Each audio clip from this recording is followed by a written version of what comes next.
से माननीय मुख्यमंत्री योगी आदित्यनाथ तक हम लोग अपनी बात पहुंचाएंगे और एज में निश्चित है कि हम लोग छूट के लिए हम लोग पूरा संघर्ष करेंगे और सभी को इसमें छूट हम दिलाएंगे। ठीक है, हो गया कितना 18 से 25 यानी कि 7 साल तक के 25 में लिया जाता है, जनरल की बात कर रहा हूं। तो एक बार वहां पर जब एज का जब क्राइटेरिया बढ़ा दिया गया तो पूरे अभ्यर्थी जो होंगे 18 से 22 साल लिए जाएंगे। ठीक है, 2 जुलाई 2003 से लेकर 1 जुलाई 2007 के बीच में आपका डेट ऑफ बर्थ होना चाहिए। 41,49 में जब भर्ती आई थी तो उसमें दोनों में अलग अलग एज क्राइटेरिया था। एक में 22 साल किया गया था 18 से 22 और दूसरे में 18 से 23 कर दिया गया था। ठीक है, और इस वाले में यानी कि तो आपका हो जाएगा कुल 300 नंबर। ठीक है, तो 300 नंबर का पेपर होता है और इसमें माइनस मार्किंग भी होती है। माइनस मार्किंग जो होती है आपकी 0.5 मार्क्स की होती है। ठीक है, इस बार पुलिस में कांस्टेबल के 35,000 से कुछ अधिक पदों पर भर्ती होगी। भर्ती की प्रक्रिया शुरू होनी संभावित है। उत्तर प्रदेश पुलिस प्रोन्नति बोर्ड यानी यूपी मुख्यमंत्री योगी आदित्यनाथ जी ने भी कुछ दिन पहले ही अपने सदन में जाकर के वहां पर उन्होंने एक भाषण दिया था कि हम 30,000 यूपी पुलिस साथियों। और कैसे हो आप लोग? उम्मीद करता हूँ सब लोग बेहतर हो गए, अच्छे हो गए, आप लोग अपना ध्यान रख रहे होगे और मुझे आशा है, पूर्ण विश्वास भी है कि आप लोग अपनी आगामी परीक्षाओं की तैयारी में बहुत ही मन से और जोरों शोरों के साथ कमर कस के एकदम लग चुके होंगे।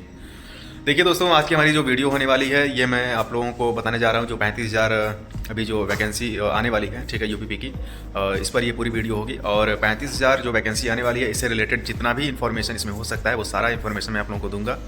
चाहे वो एज लिमिट हो, चाहे वो ओवर एज वाले बच्चे हैं उनको क्या समस्या हो सकती है, कैसे वो फॉर्म भर सकते हैं, इन सारी चीज़ों के बारे में भी डिस्कस करूँगा पूरा डिटेल में। ठीक है, तो जो मैंने इस 35,000 जो भर्ती जो आने वाली इससे रिलेटेड जो पॉइंट्स हमारे पास होंगे आज, वो मैं पॉइंट आप लोग को बता दे रहा हूँ। कि पहला पॉइंट है कि माननीय मुख्यमंत्री जी ने जो बोला वही किया। ठीक है, बताऊंगा अभी कि क्या बोले थे और क्या हुआ।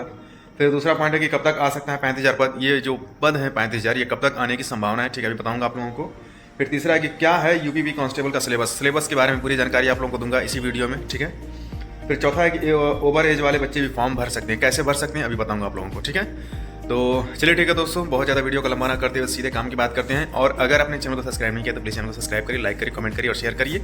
और अब चलिए अब एक एक करके सारे पॉइंट्स को हम समझ लेते हैं। देखिए, जैसा कि आप सभी लोगों को मालूम होगा कि माननीय मुख्यमंत्री योगी आदित्यनाथ जी ने अभी कुछ दिन पहले ही अपने सदन में जाकर के वहाँ पर उन्होंने एक भाषण दिया था कि हम 30,000 यूपी पुलिस में भर्ती हम लेने जा रहे हैं। ठीक है, हालांकि वो जो 30,000 जो पद थे वो आपके PSC के थे। ठीक है, फिर UPSI के थे और SSF का है उसमें, और फिर जेल वार्डन की उसमें बात हो रही है। ठीक है, और भी उसमें एक और पोस्ट है। ठीक है, मुझे अभी याद नहीं आ रहा है। तो इन सारे पोस्टों को मिला करके वो 30,000 पदों की बात कर रहे थे। ठीक है, ना कि वो कांस्टेबल का था, पहली बात।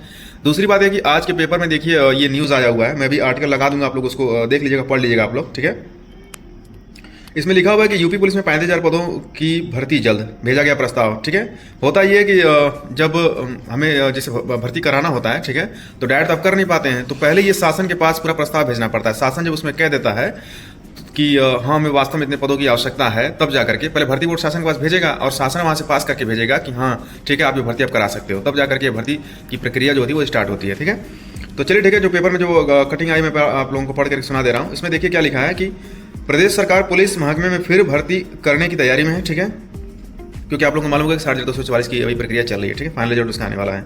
इस बार पुलिस में कांस्टेबल के 35,000 से कुछ अधिक पदों पर भर्ती होगी। भर्ती की प्रक्रिया शीघ्र शुरू होनी संभावित है। उत्तर प्रदेश पुलिस प्रोन्नति बोर्ड यानी UPPRB की बात हो रही है कि अधिकारियों के मुताबिक बोर्ड ने इसके लिए शासन को प्रस्ताव भेजा है। ठीक है, जो कि मैं पहले बता दिया हूँ कि बोर्ड जो होता है शासन के पास प्रस्ताव भेजता है। ठीक है, शासन ने प्रस्ताव पर मोहर लगाने के बाद अध्यादेश जारी होगा, जिसके बाद भर्ती की प्रक्रिया शुरू कर दी जाएगी। ठीक है, तो जैसे ही वहाँ से शासन से ये बात एकदम क्लियर हो जाएगी कि हाँ ठीक है आप भर्ती करा लो, भर्ती बोर्ड के पास जब आ जाएगा तो इसका जो नोटिफिकेशन हमें देखने के लिए मिल जाएगा। ठीक है, फर्स्ट पॉइंट क्लियर हो गया। सेकंड पॉइंट है कि कब तक आ सकते हैं ये 35,000 पद। ठीक है, देखिए जहाँ तक मेरा मानना है कि ये जो हमारे पद है ये आपके आने वाले हैं, मान लीजिए अभी 244 का फाइनल रिजल्ट आने वाला है। ठीक है, 10-11 तक अगर आ गया तो ठीक है, नहीं तो फिर मान के चलिए कि होली के बाद ही इसका फाइनल रिजल्ट देखने को मिलेगा 244 का। ठीक है, पहली बात। दूसरी बात यह है कि जब ये भर्ती कंप्लीट हो जाएगी उसका मेडिकल हो जाएगा, फिर लड़कों को जब ट्रेनिंग पर भेज दिया जाएगा, ठीक है, तब उसके बाद ही मुझे लग रहा है कि ये भर्ती हमारी जो है वो आने वाली है। यानी कि मान के चलिए आप लोग कम से कम मई तक बात हो रही है कि मई तक तो इन लोग की बात हो रही है कि ये लोग ट्रेनिंग पर जाने वाले हैं, तो फिर वहाँ से आप लोग कम से कम 1-1.5 महीना और मान लीजिए, तो वही जून जुलाई तक मुझे लग रहा है कि ये भर्ती आने की संभावना है। ठीक है, पहली बात। दूसरी बात ये कि देखिए ये भर्ती जब आएगी ना, तो मान करके चलिए आप लोग कि ये पूरी की पूरी चुनावी प्रक्रिया में ये संलग्न होगा। यानी कि भले ही भर्ती इधर तो आ जाएगी, लेकिन इसका एग्जाम मान के चलिए वही फिर फरवरी मार्च तक मुझे लग रहा है कि इसका एग्जाम कंडक्ट कराया जाएगा और रिजल्ट जो है सितंबर अक्टूबर तक शायद ये आ जाए इसका रिजल्ट। ठीक है, और फाइनल ज्वाइनिंग जो होगी वो इलेक्शन जब होने के बाद, जब सरकार का जब गठन हो जाएगा उसके बाद ही ये फाइनल इसकी ज्वाइनिंग हो सकती है। ठीक है, कि इसमें थर्ड पॉइंट है कि यूपीपी का जो सिलेबस होता है वो क्या होता है। तो सिलेबस आप लोग सुन लीजिए, स्क्रीन पर मैं लगा दूंगा, आप लोग देख लीजिएगा। ठीक है, और इसमें 4 सेक्शन होते हैं। जनरल नॉलेज यानी कि सामान्य ज्ञान। ठीक है, 38 प्रश्न पूछे जाएंगे और हर क्वेश्चन का जो मार्क्स जो होता है वो 2 नंबर होता है। ठीक है, इस बात को थोड़ा सा विशेष ध्यान रखिएगा आप लोग कि हर प्रश्नों की जो वैल्यू जो होती है वो 2 नंबर होती है। तो जनरल नॉलेज हो गया, 38 क्वेश्चन करके पूछे जाएंगे। ठीक है, फिर जनरल हिंदी हो गया, 37 क्वेश्चन इसके आते हैं। फिर न्यूमेरिकल एंड मेंटल एबिलिटी होता है, ये इसको मैथ आप समझ लीजिए कि मैथ्स का क्वेश्चन बात कर रहा है, ठीक है। फिर mental aptitude and IQ and reasoning ability, ये रीजनिंग की बात कर रहा है और इसके जो प्रश्नों की संख्या है वो 37 है। तो कुल जो आपके प्रश्न बन जाते हैं वो 150 बन जाते हैं और गुणे 2 अगर आप करेंगे तो आपका हो जाएगा कुल 300 नंबर, ठीक है। तो 300 नंबर का आपका पेपर होता है और इसमें माइनस मार्किंग भी होती है। माइनस मार्किंग जो होती है आपकी 0.5 मार्क्स की होती है, ठीक है, यानी कि 1/4 आप इसको कह सकते हैं कि 1/4 नंबर की माइनस मार्किंग होती है, ठीक है। फोर्थ पॉइंट है कि ओवर एज वाले भी बच्चे इसमें फॉर्म भर सकते हैं। कैसे भर सकते हैं मैं आप लोग बता दे रहा हूँ, ठीक है। देखिए सबसे पहले आप ये समझ लीजिए कि इसका जो एज जो क्राइटेरिया होता है वो क्या होता है। तो 41,000 और 49,000 में जब भर्ती आई थी तो उसमें दोनों में अलग अलग एज क्राइटेरिया था। एक में 22 साल किया गया था, 18 से 22, और दूसरे में 18 से 23 कर दिया गया था, ठीक है। और इस वाले में यानी कि 60,244 में चूंकि इसमें भी 18 से 22 ही किया गया था, लेकिन फिर 3 साल का छूट मिल गया तो 25 हो गया था, ठीक है। तो अगर मान लीजिए कि अगर आपको छूट नहीं मिलती है तो वहाँ से आप सुन लीजिए कि क्या आपके साथ होगा, आपकी एज लिमिट क्या होगी।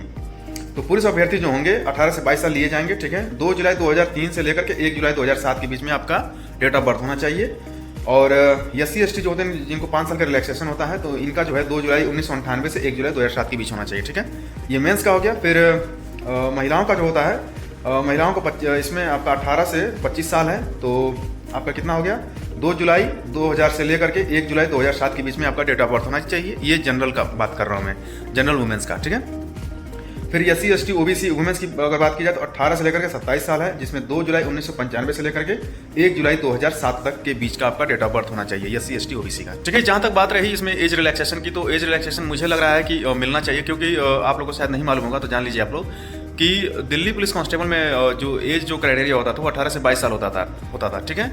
लेकिन वहाँ पर क्या हुआ कि एक बार उसमें एज में छूट दे दिया गया, तो आपका हो गया कितना 18 से 25, यानी कि 7 साल तक के बच्चे उसमें लिए जाते हैं। ये जनरल की बात कर रहा हूँ। तो एक बार वहाँ पर जब एज का जब क्राइटेरिया जब बढ़ा दिया गया तो फिर से वहाँ पर वापस नहीं लिया गया, ठीक है।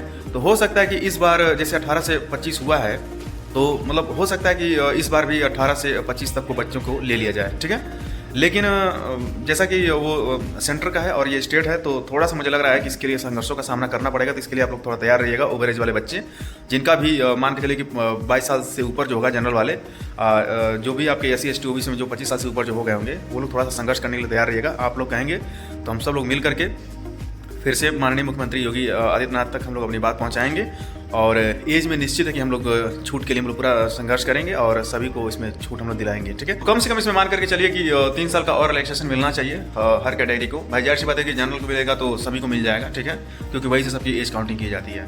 तो उम्मीद करता हूँ कि दोस्तों सारे पॉइंट्स को मैंने इसमें क्लियर किया है, ठीक है। और आप लोग अपना ध्यान रखिए, अच्छे से रहिए, अपनी आगामी परीक्षाओं की तैयारी भी करते रहिए। सिर्फ एक परीक्षा के भरोसे आप लोग मत रहिए, ठीक है। जितने भी मैंने पॉइंट्स ले रखे थे वो सारे पॉइंट्स मैंने कवर किया है अच्छे से, ठीक है। एक एक पॉइंट को मैंने अच्छे से समझाया है आप लोगों को, चाहे वो एज क्राइटेरिया हो, चाहे वो आपका जो भी सिलेबस है उस पर भी मैंने अच्छे से बात किया है। और ये भर्ती कब तक आ सकती है इस पर भी मैंने अच्छे से बात की, आप लोगों को बताया, ठीक है, कि क्या इसमें संभावना हो सकती है। तो चलिए ठीक है दोस्तों, आप लोग अपना ध्यान रखिए। सिर्फ एक भर्ती के भरोसे आप लोग मत रहिए, अपनी आगे की परीक्षा की भी आप लोग बढ़िया से तैयारी करते रहिए। और मिलता हूँ मैं आप लोगों से किसी अगली वीडियो में अगली इन्फॉर्मेशन के साथ। तब तक आप लोग अपना ध्यान रखिए, अच्छे से रहिए। सभी को नमस्कार।